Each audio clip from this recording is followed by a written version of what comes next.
नमस्कार, मैं हूं विनय पाठक। एवी न्यूज में आपका स्वागत है। आइए देखते हैं मुंबई तथा आसपास की कुछ खास खबरें। उत्तर प्रदेश की विभिन्न बोलियों को भोजपुरी, अवधी, ब्रज और बुंदेलखंडी को इस सदन में सम्मान मिल रहा है और हमारी सरकार तो इन सब के लिए एक एकेडमी का भी गठन, अलग अलग एकेडमी के गठन की कार्रवाई को भी आगे बढ़ा रही है। ये सभी हिंदी की उपभाषाएं हैं, यानी हिंदी की बेटियां हैं। भाषा की समृद्धि के आधार हैं और हमें इसका स्वागत करना चाहिए। ये सदन साहित्य केवल विशुद्ध साहित्यिक और व्याकरण से के विद्वानों की नहीं है,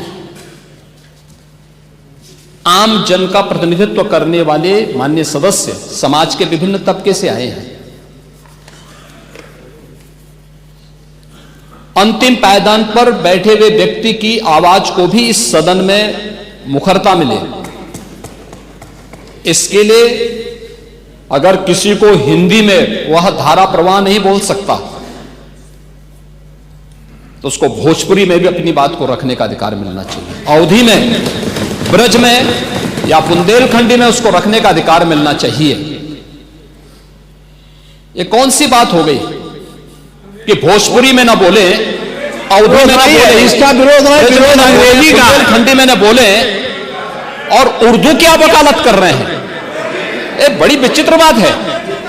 आप मुझे बताइए, मैं इसीलिए कहता हूं कि आप समाजवादियों का चरित्र ही इतना दोहरा हो चुका है, इतना दोहरा हो चुका है कि अपने बच्चों को भेजेंगे इंग्लिश पब्लिक स्कूल में और दूसरों के बच्चों को बोलेंगे कि एक गांव के उस विद्यालय में पढ़े जहां संसाधन भी नहीं है। ये दोहरा आचरण और जाकी रही भावना जैसी प्रभु मोररी देखी तिन तैसी, यह तो आचरण आप लोगों का है। इसीलिए आपने कल भी भोजपुरी का विरोध किया, अवधी का विरोध किया, बुंदेलखंडी का विरोध किया और आप लोग अपने दैनिक जागरण में, दैनिक जीवन में इस प्रकार के आचरण के आदी हो चुके हैं। और इसलिए अध्यक्ष जी, इसका अभिनंदन हम लोग करते हैं और इन बोलियों को सम्मान मिलना चाहिए। इनके संरक्षण के लिए ही हमारी सरकार भोजपुरी एकेडमी का गठन कर रही है, अवधी एकेडमी का गठन कर रही है संत तुलसीदास जी के नाम पर। इसी के आधार पर ब्रज भाषा इतनी समृद्ध भाषा है। सूरदास जी ने अपनी सभी रचनाएं उसी भाषा में दी हैं। संत तुलसीदास जी ने अपनी कालजयी रचना रामचरितमानस, जो इस सदन में ही नहीं, उत्तर भारत के अंदर और भारत से प्रवासी हुए जितने भी ऐसे लोग हैं जो मॉरिशस में या दुनिया के फिजी में या दुनिया के किसी देश में गए, उनके संकट काल में रामचरितमानस ही तुलसीदास जी का अवधी भाषा में रचा गया रामचरितमानस ही उनका सहारा बना था। और आज जब उसको सम्मान मिल रहा है तो आप उसका विरोध कर रहे हैं। बड़ी विचित्र सी स्थिति है। आप हर अच्छे कार्य का समाज, आज के यही ढोंग है आप लोगों का, यही ढोंग है। हर अच्छे कार्य का आप विरोध करेंगे, हर अच्छे कार्य का आप विरोध करेंगे।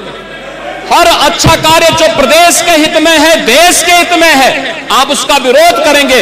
और मुझे लगता है इस प्रकार के विरोध की निंदा होनी चाहिए और हम इसका समर्थन करते हैं जो उत्तर प्रदेश की बोलियों को सम्मान मिल रहा है। मैं आपका धन्यवाद करूंगा और विधानसभा सचिवालय को इस बात के लिए धन्यवाद दूंगा।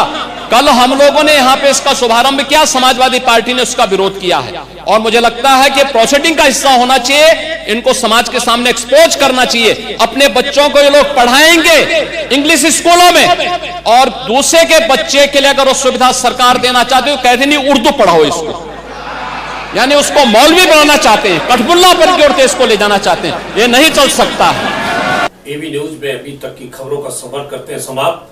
विनय पाठक को दीजिए इजाजत। हम फिर मिलते हैं नई खबर, नए सफर के साथ। चलते चलते गुजारिश, विनती, अनुरोध, यदि आपके आसपास कोई समस्या है या कोई घटना घटित हुई है और आप उसे हम तक पहुंचाना चाहते हैं तो हमारी स्क्रीन पर दिखाए जा रहे नंबर पर सीधे संपर्क कर सकते हैं। साथ ही आपसे विनती, हमारे चैनल को लाइक, शेयर, सब्सक्राइब करना ना भूलिए। नमस्कार।